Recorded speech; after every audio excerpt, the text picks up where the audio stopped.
Fascist সরকারকে কেবল ক্ষমতা থেকে সরিয়ে নয়, পালিয়ে যেতে বাধ্য করে এই দেশের মানুষ, আমাদের দেশের ইতিহাসের হাজারো লক্ষ প্রাণ যারা আত্মত্যাগ করেছেন, রক্ত দিয়েছেন এই দেশ গড়ার জন্য, এই জনপদের মানুষের ভবিষ্যৎ নির্মাণের জন্য, তাদের সবার আত্মত্যাগকে আবার নতুন গৌরবে গৌরবান্বিত করেছেন। আমাদের সামনের প্রশ্ন হচ্ছে, আমরা এই গৌরবকে প্রতিষ্ঠা করতে পারবো কিনা? আমরা কি এই শহীদের আত্মত্যাগ, ৩০,০০০-এর উপরে যারা আহত হয়েছেন, এখনো কাতরাচ্ছেন, হাজারো ছাত্র শ্রমিক তরুণ যাদের চোখ অন্ধ হয়ে গেছে, হয় পুরোপুরি না হয় মারাত্মকভাবে ক্ষতিগ্রস্ত হয়েছে, আজকে প্রশ্ন, বাংলাদেশ তাদের এই আত্মত্যাগের যে পরিণতি, একটা সত্যিকার গণতান্ত্রিক বাংলাদেশ, বৈষম্যহীন বাংলাদেশ, সাম্যের বাংলাদেশ, মানবিক মর্যাদার বাংলাদেশ এবং সামাজিক ন্যায় বিচারের বাংলাদেশ তৈরি হবে কিনা, সেই পথে আমরা হাঁটতে পারবো কিনা? যদি আমরা সেই পথে হাঁটতে চাই, প্রতিটি অভ্যুত্থান, প্রতিটি বিপ্লবী সম্ভাবনা নতুন মানুষ দাবি করে, নতুন চৈতন্য দাবি করে। সমস্ত স্বৈর শাসক ফ্যাসিস্টরা তাদের নিজেদের মতো বাস্তবতা তৈরি করতে চায়। তারা মনে করে মানুষের মগজ ধোলাই করে, তাদের উপর দমন পীড়ন করে, গুম খুন করে, ভয়ভীতি দেখিয়ে, জেলে পুরে, মামলা দিয়ে তারা তাদেরকে দাবিয়ে রাখবে।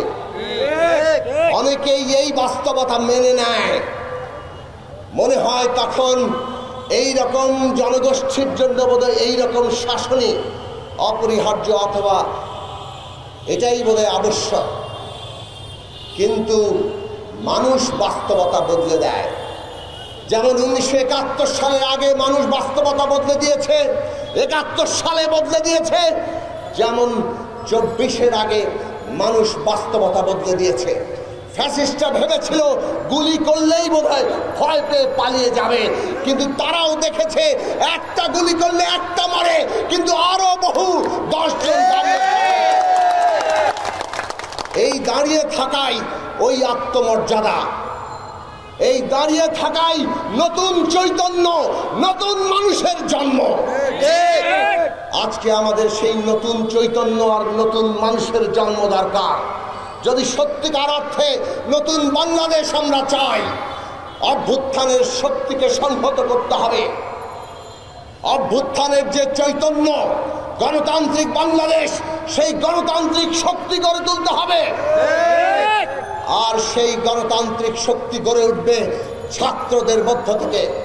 ছাত্র সমাজ, শ্রমিক তরুণরা, এই দেশের ছাত্র শ্রমিক তরুণরা, তারা নতুন চৈতন্য নিয়ে নতুন রাজনৈতিক শক্তি গড়ে তুলবে, আর তাতেই সম্ভব কেবল নতুন বাংলাদেশ।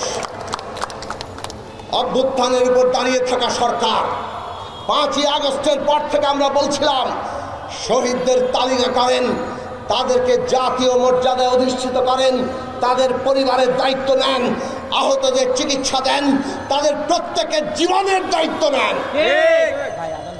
আজকে আপনারা সেই কাজ এখন পর্যন্ত করতে পারেন নাই। এটা দুঃখজনক, এটা বেদনাদায়ক, এটা বিব্রতকর। আপনাদের প্রধান কাজ এই আহত নিহত সকলের মর্যাদা প্রতিষ্ঠা করা। আপনাদের দ্বিতীয় কাজ ন্যায় বিচার প্রতিষ্ঠা করা। এই কাজের পরে বাংলাদেশের গণতান্ত্রিক উত্তরণ সম্পন্ন করা। সেটা না করে অন্য অনেক কাজ আপনারা যদি করেন, সেইটা মানুষ খুব ভালো চোখে দেখবে না। আমরা দেখছি, আজান দিচ্ছে, আমি শেষ করছি এখনই, আমরা দেখতে পাচ্ছি সরকারের যে পরিচালনা নীতি, তাতে বাংলাদেশে ফ্যাসিস্টের দোসররা এখনো রাষ্ট্র ক্ষমতার বিভিন্ন পরতে পরতে এমন ভাবে আছে যে এমনকি আহতরা পর্যন্ত সুচিকিৎসা পায় না। এটাই বলে দেয় বাংলাদেশের বাকি ক্ষেত্রে কি চলছে। বাংলাদেশের মানুষ বাজারে গেলে তাদের অবস্থা খারাপ, জানমালের নিরাপত্তা নেই। বাংলাদেশের মানুষ দেখতে পাচ্ছে ভয়ঙ্কর ভাবে আজকে নানা জীবনে, তাদের জীবনের মধ্যে সংকট। এই সব সংকট দূর করা আপনাদের বড় কাজ। এই সংকট দূর করার জন্য পুরো রাষ্ট্র ব্যবস্থার যে পুনর্গঠন দরকার সেটা ভালো মতো করেন। রাজনৈতিক দলগুলোর প্রয়োজনীয় সহযোগিতা নেন। সেই সহযোগিতা না নিয়ে আপনারা যদি নিজেদের মতো করে কেবল চালাতে চান তাহলে ব্যর্থ হবেন, কিন্তু ব্যর্থতা আমরা আপনাদের হতে দিতে পারি না। কাজেই আমরা যা বলি, আমরা আপনাদের সহযোগিতা করতে চাই। জাতীয় রাজনৈতিক কাউন্সিল গঠন করেন, ছাত্রদের জন্য ছাত্র কাউন্সিল গঠন করেন এবং সবাইকে নিয়ে বাংলাদেশ পরিচালনা করে গণতান্ত্রিক বাংলাদেশ তৈরি করেন। ছাত্ররা নতুন দল করতে চাইছে, আমরা স্বাগত জানাই। অভ্যুত্থানের চৈতন্য নিয়ে, আকাঙ্ক্ষা নিয়ে যদি নতুন দল হয় তাহলে ছাত্রদের একাংশ তারা যদি দল গঠন করে আমরা স্বাগত জানাবো। কিন্তু ক্ষমতায় থেকে দল গঠন বাংলাদেশের মানুষ ভালোভাবে নেয় না। রাজপথে আসেন, জনগণের ভেতর থেকে নতুন দল গড়ে তোলেন, যেমনটা আমরা গড়ে তোলার চেষ্টা করেছি। আমাদের ইতিহাস, সংগ্রামের ইতিহাস, আগামী ইতিহাসও জনগণের স্বার্থের পক্ষে, তার বৃহত্তর স্বার্থের পক্ষে থাকবে।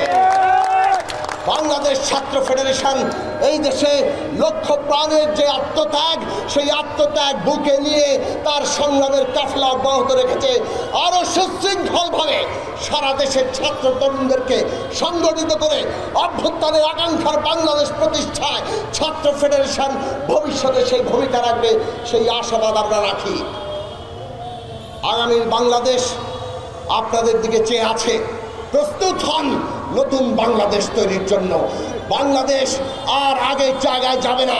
কোনো বিশ্ব শক্তি, কোনো আমাদের প্রতিবেশী বাংলাদেশকে পদানত রাখতে পারবে না।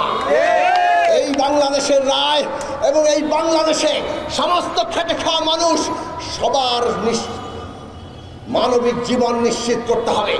সমস্ত ছাত্রের শিক্ষা শেষে কোন রকম তদবির ঘুষ ছাড়া কর্মসংস্থান নিশ্চিত করতে হবে।